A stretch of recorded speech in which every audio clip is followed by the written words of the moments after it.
मन की दशा से थोड़ी ऊपर उठ गए हो 4-6 महीने भजन करते हुए। अखंड भजन तो तब चलता है जब मन की दशा बदल जाए, मन भगवदाकार हो जाए। तो बहुत जन्मों का बिगड़ैल मन आप कह रहे हैं कुछ दिनों से लगने लगा, तो आपने मानो बहुत बड़ी यात्रा तय कर ली, मन ही नहीं लगता। आपका लगने लगा मतलब आपने उस पर अधिकार कर लिया है। अब धीरे-धीरे आगे बढ़ जाएगा, धीरे-धीरे अचंचल होने लगेगा, धीरे-धीरे संकल्प विकल्प कम होने लगेंगे। हमें हारना नहीं है। गाहे न दूजी चाल, अब मन नहीं लग रहा तो चलो गंदी बातें सोचें, गंदी बातें करें, गंदी बातें देखें, गंदी बातें सुनें, गंदे लोगों के बीच में बैठे, फिर बिगड़ जाएगा, फिर नहीं बनेगा। नहीं, गाहे न दूजी चाल, लगे या ना लगे। हम कई बार सत्संग में बताया है कि नाम में स्वयं की एक अपार सामर्थ्य है। जैसे अग्नि की सामर्थ्य दाहिका शक्ति है, आप जान के छुओ, अनजान में छुओ, जबरदस्ती कोई छुआ दे या भूल से छू सबका परिणाम एक ही होगा, वो जला देगी, उसमें दाहिका शक्ति है। ऐसे मन लगे तो राम कृष्ण हरि, मन न लगे तो राम कृष्ण हरि, फल बराबर मिलेगा। उसमें कोई भाव को भाव न खालसहु, नाम जपत मंगल दिस दसहु। इसलिए निरंतर नाम के प्रति तुम सुदृढ़ भाव रखो, भले न कर पाओ लेकिन भाव ये रखो कि मैं निरंतर जपूंगा, मन लगे या ना लगे, अशांति हो या शांति हो, दुर्गति हो या सदगति हो। अब एक बार तो मैं छक के नाम जप करके देखूंगा, संत जन कहते हैं, शास्त्र कहते हैं, क्या होता है एक बार देखूं। न जाने कितने जीवन हमने विषय भोगों में दिए, अब एक जन्म में भगवान के नाम, अभी अभी तूफान मच जाएगा। पर हम लोगों का क्या है कि निश्चय बहुत फिसड्डी स्वभाव है। अभी कह रहे ब्रह्मचर्य से चलेंगे, अभी कह रहे संयम से चल रहे हैं, और जहां सामने भोग आए तो सब भूल जाते हैं, उन्हीं में फिसल जाते हैं, हाथ कुछ नहीं लग पाता। इसलिए दृढ़ बनो और दृढ़ता से भगवान का नाम जप करो। एक दिन ऐसा आएगा कि नाम छोड़ना चाहोगे तो भी नहीं छोड़ पाओगे। स्वामी अखंडानंद जी महाराज वृंदावन में थे, एक समय अंतर ध्यान हो गए, तो एक शिष्य आया और बोला, महाराज आपसे एक बात करनी है। तो कहा बताइए। बोले आपने जो नाम दिया था, राम राम राम, 18 साल हो गए जब तक हमें कोई लाभ नहीं हुआ। संत बड़े विज्ञानानंद घन होते हैं। उनका तो आप हमें क्या मानते हैं? बोले गुरु। बोले हमारी कसम है, कल तुम इसी समय आना, मैं तुम्हें दूसरा मंत्र दूंगा जो बहुत चमत्कारिक है, पर अभी से लेके कल तक एक बार भी नाम मत जपना, ये तुम्हें हमारी कसम है। चलो निकलो।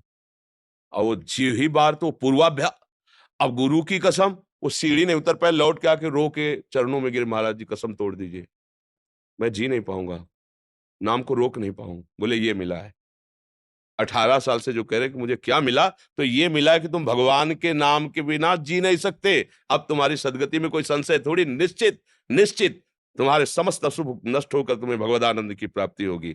अब जैसे आज से आपको, अभी आप 3-4 महीना की बात करते हैं, आपको हम ही कह दें कि आज के बाद तुम नाम नहीं जप करना, तो यहां से गेट नहीं पार पकड़ पाओगे, 10वीं बार नाम आएगा और होगा कि मैं कैसे छोड़ दूं, ये तो छूटी यद्यपि निरंतर नहीं चल रहा, अभी कोई परमानंद की अनुभूत, लेकिन आप रो पड़ेंगे यदि वास्तविक 2-4 महीने ही जब किए। देखो, आपको बताते हैं नाम की प्रीति किसे कहते हैं। प्रारंभ में जैसे 10 मिनट आप नाम जप करते हैं, केवल 10 मिनट 24 घंटे में। अब 10 मिनट बैठे आप माला लेके, इतने में आपके परिवार का कोई प्रिय से प्रिय मित्र भी आके आपसे बात करने लगे तो आपका मन ही बुरा मानने लगेगा। यार 24 घंटे में 10 मिनट तो जपता हूँ, फिर भी आके आदमी हमसे मतलब रुचि आई 10 मिनट की।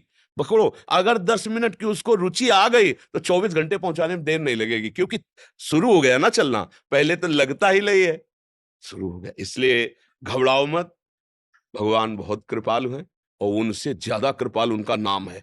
हमको जबरदस्ती रटना है, राधा राधा राधा राधा राधा राधा राधा राधा, परमानंद है। सच्ची कहते हैं, यहां और वहां सुखी रहोगे, इह परलोक सकल सुख पावत, मेरी सो भैया कृष्ण गुण संचु। हरिवंश महाप्रभु कहते हैं, तुम्हें मैं शपथ खा के कहता हूं, अगर तुम कृष्ण कृष्ण और उनके गुणों का गान करोगे तो तुम यहां भी सुखी रहोगे और वहां भी सुखी रहोगे। जैसे संतों को लोग कहते हैं ना, ये बाबा जी लोग हराम का आता है इसलिए वो खाते मौज लेते हैं, अभी तुम जान नहीं पा रहे हो।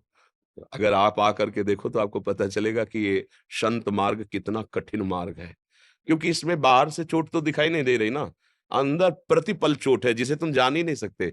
जो पड़ा हुआ है वो खड़े हुए कि गिरने का चोट क्या जाने, क्योंकि तो पड़ा हुआ है ना, उसको पता ही नहीं ना। ये विषय विकार नाना प्रकार का आकर्षण जला कर राख करता है, और उसको शांत सहते हुए रोते हुए इस मार्ग में चलते हैं, तो सारी सिद्धियां सारा वैभव त्रिभुवन का उनके चरणों में लौटता है, वो आराम का नहीं है। बोला भगवान के भक्तों को ऐसे शब्द जैसे हम सुनते हैं ना, कभी कभी कोई ऐसा बाबा जी लोग हैं आराम, ऐसे नहीं है। भगवान का उन्होंने जो भजन किया है, तपस्या की, चरणों का जो सेवन किया है, उसका ये ब्याज है, मूल नहीं। मूल में तो जो मिलेगा तुम देख भी नहीं पाओगे, ये ब्याज है। सारा जगत उनके सामने नमन करता है। क्यों कर नमन करता है? कि स्वयं स्वीकार करता है कि मैं वहां हार गया जहां तुम जीत गए। नहीं, मैं वहां हार गया जहां तुम जीत गए, इसलिए मैं प्रणाम करता हूं। हर संत भगवान को हम क्यों प्रणाम करते हैं? भाई इन्हीं कपड़ों के तो सब कपड़े बनते हैं, लाल पीले सब, माताएं बहनें भी सब तो इन कपड़ों को थोड़ी प्रणाम किया जा रहा है। जो हम तिलक लगाए, भाई आप भी तिलक लगाए हो, तिलक को थोड़ी प्रणाम किया है। प्रणाम ये किया जाता है कि जहां मैं हार गया वहां तुम जीत गए, जहां मैं फंस गया वहां से तुम निकल गए, इसलिए तुम्हारे चरणों में प्रणाम है। तो इसलिए संतों की बात पर विश्वास कर ले तो उनकी बात में ही ताकत होती है और वो तुम्हें पार कर देगी। जैसे कहते हैं ना लोग, आशीर्वाद दीजिए, हाथ धर, इनके सब ये सब बाहरी नाटकबाजी है। कह रहे हैं चलो, बस आप समझ लो जो कह रहे हैं चलो, उसी में उनका आशीर्वाद लगा हो। आप चल के तो देखो आपको कहाँ पहुंचा देंगे। हम लोग थोड़ा मंद बुद्धि के इसलिए जान नहीं पाए। ये संत जन कहते हैं ना, आप ये जपो, दोबारा प्रश्न मत करो, जपना शुरू कर दो, देखो आपको सामर्थ्य मिल जाएगी। और जब संत जन देखते हैं ना कि उनकी आज्ञा का पालन होता है, हृदय शीतल होता है, वो आशीर्वाद अपने आप जाता है। ये आशीर्वाद मांगने वाला नहीं है, मांगने से मिलता भी नहीं है। उनकी आज्ञा का पालन, ये जैसे नहीं कि वो तो स्वभाव होता है वात्सल्य में संत जले से। वो क्या आशीर्वाद यहाँ का विषय होता है। कैसे मिलता है आशीर्वाद? जैसे आप हमारी आज्ञा का पालन करें, ठीक से चल रहे हैं, बड़ा कष्ट सह के चल रहे हैं, अब हम अपने भजन में, और एक अचानक तुम्हारा चिंतन आ गया और वो बात आ गई कि इतना कष्ट पाते हुए भी वो भजन कर रहा है। अब जो वो करुणा जो उदय हुई, वो जाके वहां संभाल दी, तुम्हें भी पता नहीं चला और वो ऐसी ऊंचाई पर चढ़ा दिया। इसीलिए कहा गया, तात स्वर्ग अपवर्ग सुख धरी तुलाए कंग, तूलनताए सकल मिल जो सुख लव सत्संग। संतों का आशीर्वाद, ऐसे फल फूल मूल जो बाहर मिलता है ना, वो सब प्राकृतिक बात है। संतों का हृदय माता जैसा होता है। जैसे माँ है ना, अपने बच्चे को डांटती है, फटकारती है, लेकिन अच्छे के लिए। संत जनों के हृदय में ये नहीं होता मेरा तेरा नहीं होता, ये बात समझ लेना। संतों के हृदय में कोई सगा या पराया नहीं होता, उनको सब सगे ही लगते हैं। कोई ऐसा नहीं लगता कि पराया है। आप अपने हृदय को पवित्र करके जाइए तो आपको लगेगा कि सबसे ज्यादा प्यार हमको करते हैं। क्यों? क्योंकि उनके हृदय में सबसे ज्यादा प्यार वास्तविक है आपके प्रति। क्योंकि आपके हृदय में बैठे अपने प्रभु को देखकर जब बर्ताव करते ना, तो सबसे ज्यादा प्यार मिलता है। इसलिए बात मान लो, बस संतों की बात ही आशीर्वाद है। ये जो सब और है ना, सब प्राकृतिक है, ये सब मायाकृत है। जादू टोना ये सब तुम्हें दुखी ही करेगा, सुख नहीं प्रदान कर सकता, पक्का समझ लीजिए। सुख प्रदान करेगा तो गोस्वामी तुलसीदास जी कहते हैं, मैं भगवान शंकर को साक्षी करके कहता हूं, मेरी जबान गल जाए अगर झूठ तनिक भी हो, हमें जो कुछ प्राप्त हुआ है 2 अक्षर से प्राप्त हुआ है, राम।